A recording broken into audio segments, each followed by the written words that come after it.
Сәлем достар, қал-жағдайларыңыз қалай? Бүгін біз сіздермен дәл осындай макароннан жасалатын өте дәмді әрі оңай жасалатын тағамды бірге жасап көреміз. Бізге макарон, пияз, картоп, шұжық қажет болады. Шұжықты етпен орнына ауыстырсаңыздар да болады. Қызып тұрған қазанымызға осы макарондарымызды салып, жақсылап қызартып қуырып аласыздар. Қызарғаннан кейін бөлек ыдысқа салып шетке қойып қоямыз.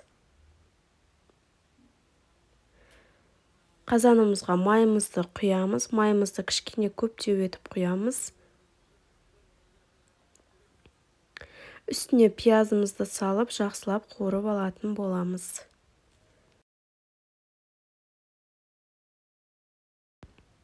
Ал енді шұжықтарымызды саламыз.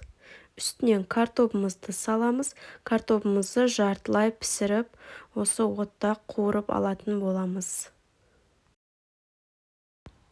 Осы қуырылып жатқан уақытта өздеріңіздің тұздарыңызды, дәмдеуіштеріңізді салып, реттеп алсаңыздар болады. Дәмін өздеріңіздің қалауларыңыз бойынша. Ал енді жаңа қуырып алған макаронымызды осы картопымыздың үстінен салып, бір-екі рет араластырып аламыз.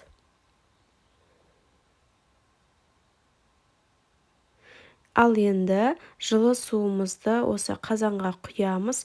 Қараңыздар, дәл осылай макарон кішкене ғана суға батып тұру қажет. Ара-арасында ашып, араластырып тұрасыздар.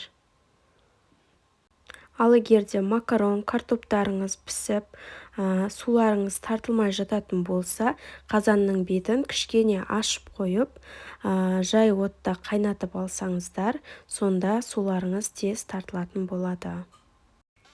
Міне достар, біздің дәмді тағамымыз дайын болды. Сіздер де жасап көріңіздер, өздеріңіздің отбасыларыңызды қуантыңыздар.